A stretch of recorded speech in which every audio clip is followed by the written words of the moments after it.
Alors pour commencer, le nom même de l'Afrique. Saviez-vous que le nom originel de l'Afrique est en réalité Al-Keboulan, qui signifie mer de l'humanité ou encore jardin d'Éden. C'est ainsi que les Maures, les Nubiens ou encore les Numidiens et même le peuple de Carthage appelaient l'Afrique. Cependant, à la chute de l'empire de Carthage en -149 avant Jésus-Christ, les Romains décidèrent de renommer Al-Keboulan l'Afrique. Et l'une des théories les plus crédibles est que cela provenait du nom de Leo Africanus, un explorateur européen. L'Afrique est rarement associée au monde des mathématiques ou encore au monde des sciences. Mais saviez-vous qu'en réalité, les deux premiers outils mathématiques au monde ont été retrouvés au Swaziland, c'est l'os de Lebombo, et entre l'Ouganda et le Zaïre, c'est l'os de Ishango. Ces deux outils ont été créés il y a 35 000 ans. Ce sont les premiers outils d'arithmétique au monde. Et ils ont donc été trouvés et créés en Afrique.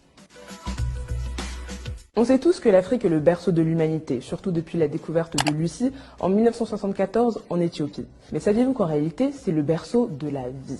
L'Afrique est le seul continent sur la planète à réunir à lui tout seul 9 biomes, c'est-à-dire 9 écosystèmes, notamment les savanes, les mangroves, les forêts ou encore les prairies et les déserts. C'est également, bien évidemment, le continent le plus riche en matière de ressources naturelles. Pétrole, or, diamant, aluminium, gaz, graphite, sel, bois, charbon et encore tellement d'autres minerais. En parlant de minerais, parlons du cobalt. La plus grosse réserve de cobalt se trouve en République démocratique du Congo.